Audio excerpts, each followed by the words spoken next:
একই অবস্থা হলো লখনউ সুপার জায়ান্টের। একের পর এক ম্যাচ হার। মুম্বাই ইন্ডিয়ান্সের সামনে কিছুই করতে পারল না তারা। রেগে মাথা গরম করে ফেললেন লখনউ সুপার জায়ান্টের মালিক। অপরদিকে খুশিতে আত্মহারা মুম্বাই ইন্ডিয়ান্সের বস।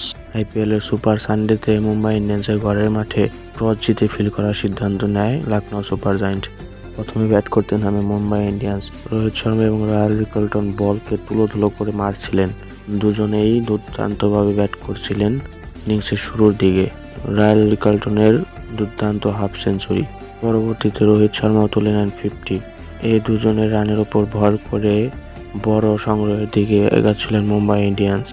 বিভিন্ন ধরনের শটে নজর কাড়ছিলেন এই দুই ব্যাটসম্যান। পরবর্তীতে রায়াল রিকলটনের উইকেট হারানোর পর ক্রিজে আসেন সূর্যা কুমার যাদব এসে রানের ফুলঝুরি ছড়িয়ে ফেলেন মুম্বাই ইন্ডিয়ান্সের। তুলে নেন 50। গ্যালারিতে দর্শকের উল্লাস, দর্শকদের মহরণ যেন হয়েছিল এদিন। পরবর্তীতে লখনউ সুপার জায়ান্টস উইকেট পেলেও তেমন কিছু হয়নি। ফলে 215 রানের লক্ষ্য দাঁড় করায় মুম্বাই ইন্ডিয়ান্স। ব্যাট করতে নেমে দিশেহারা লখনউ সুপার জায়ান্টস। একের পর এক ব্রেক থ্রো। ডেভিড মালান কিছু করতে চেয়েছিলেন কিন্তু পারেনি।